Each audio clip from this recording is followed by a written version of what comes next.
Hello friend, स्वागत है आपका हमारे चैनल बाबा महाकाल रेफ्रिजरेशन पर।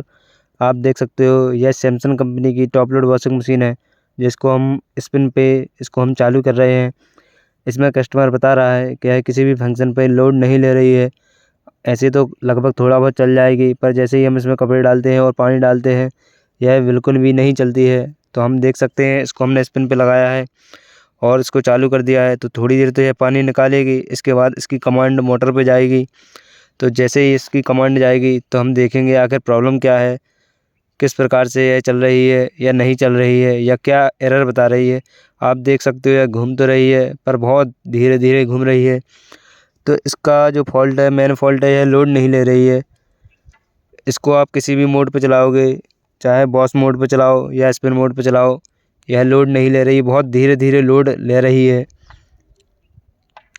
क्योंकि स्पिन मोड में इतनी देर में तो बहुत तेज़ चलने लगती।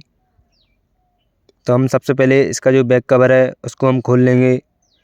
फ्रंट लोड हो, टॉप लोड हो या सेमी ऑटोमेटिक वॉशिंग मशीन हो, किसी में यदि कुछ भी प्रॉब्लम हो तो सबसे पहले हम इसका पीछे का बैक कवर खोलते हैं। और जैसे ही हमने इसके चारों स्क्रू को खोल लिया है और इसको हम बाहर की तरफ खींच लेंगे तो यह हमारा निकल आएगा। तो मैं एक हाथ से इसको पकड़े हुआ था, एक हाथ से मोबाइल पकड़े हुए हूँ, तो मैं आपको इसको निकाल के दिखाता हूँ। आप देख सकते हो यह हमारी स्पिन पे फुल स्पीड पे चल रही है, जो कि बहुत ही कम है। तो हम इसको पहले बंद करेंगे और चेक करेंगे कि हमारी जो बेल्ट है वह अगर लूज़ तो नहीं है। जब भी ऐसी कंडीशन आपको मिले, आपकी टॉप लोड वॉशिंग मशीन में लोड नहीं आए, तो दो ही कारण होते हैं, या तो उसका मोटर का जो कैपेसिटर है वह ख़राब हो गया है, या फिर इसकी बेल्ट ख़राब हो गई है। तो हम इसकी सबसे पहले बेल्ट चेक करते हैं, और इसकी बेल्ट अगर सही है तो फिर हमें कैपेसिटर को चेंज करना पड़ेगा, और यदि बेल्ट ख़राब है तो हमें पहले बेल्ट को ही चेंज करना पड़ेगा। तो इसकी जो बेल्ट है वह बहुत लूज है। तो मैं आपको इसको वॉशिंग मशीन को लेटा के दिखाता हूँ। अभी यह सीधी है, आप देख सकते हो इसकी बेल्ट बहुत ज़्यादा लूज है कि अगर हम हाथ से पकड़ लेंगे तब भी हमारा जो पुल्ली है वह घूमने लगेगी। तो हम इसको निकाल लेंगे। इसको निकालने के लिए बेसिकली तो इसका जो ऊपर का पुल्ली वाला कवर है उसको खोलना पड़ता है, लेकिन हम उसको भी नहीं खोलेंगे। इसको हम नीचे की तरफ यहाँ से शिफ्ट कर देंगे। आप देख सकते हो यहाँ से हम अंदर की तरफ इसको प्रेस कर देंगे और नीचे से की तरफ से हम बेल्ट को खींच लेंगे। तो हमें जो मेन प्रॉब्लम आएगी, अब आएगी इसके जो सेंटर वाला स्क्रू है, जो ये बोल्ट है, इसके यहाँ से हमें बस निकालना पड़ता है इसको आसानी से, और हमारी बेल्ट निकल आएगी। नहीं तो आपको ये पूरा पुल्ली वाला नीचे वाला सेक्शन खोलना पड़ेगा। अब हम इसमें क्या करेंगे, इसका नंबर देखेंगे कौन सा नंबर है। आप देख सकते हो इसमें WM 22 नंबर है, तो हम इसमें 22 नंबर की ही बेल्ट को लगाएंगे। आप ऐसा नहीं कर सकते हो कि 22 नंबर है तो 21 नंबर लगा दो या 23 नंबर लगा दो। इसमें फिक्स बेल्ट ही चलती हैं।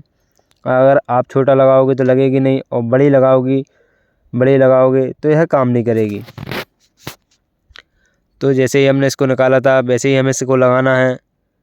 आप देख सकते हो इस बेल्ट को पहले अंदर की तरफ हम डाल देंगे, यहाँ से निकाल के। मेन है इसका जो बोल्ट है वह निकालना है हमें, और आसानी से लग जाएगा। अगर आप पे ऐसे ना बने तो इसका जो ऊपर का स्टील वाला आप देख सकते हो पुल्ली के ऊपर लगा है, दोनों तरफ एक एक स्क्रू बस कसा रहता है, उसको आप खोल के लगा सकते हो। आप देख सकते हो हमने इसकी बेल्ट को लगा दिया है। अब हम इसको सीधा करके इसको चालू करके देखेंगे कि यह हमारी पूरी प्रॉपर वर्क कर रही है या नहीं कर रही है। तो जब भी ऐसी प्रॉब्लम आए, लोड नहीं ले, तो आपको पीछे का बैक कवर खोल के इसी तरह लिटा लेना है उसको। अगर आप ऐसा करोगे तभी आपको क्लियर हो पाएगा प्रॉपर। हम इसको, और जब भी आपको ऐसी मतलब जल्दी चेक करना है तो आपको स्पिन पे ही लगा के चेक करना पड़ेगा, क्योंकि स्पिन जो है हमारा जल्दी चल जाता है, और बॉस में उसमें पहले टाइम पानी में लगेगा, फिर इसके बाद वह चलेगा। तो हमने इसमें जो स्पिन वाले फंक्शन पे इसको सेट कर दिया है। अब हम इसको चेक करेंगे कि आखिर यह क्या रिस्पांस दे रही है, चल रही है या नहीं चल रही है।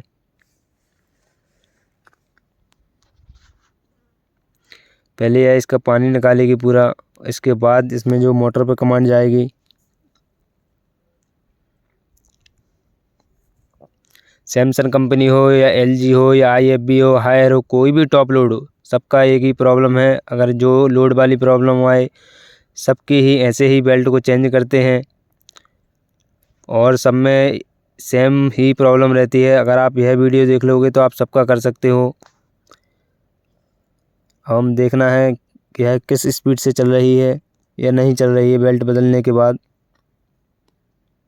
आप देख सकते हो इसकी स्पीड प्रॉपर आ गई है स्टार्टिंग में ही। तो इसकी दोस्तों बेल्ट ख़राब थी और बेल्ट हमने चेंज कर दी है। दोस्तों वीडियो पसंद आए तो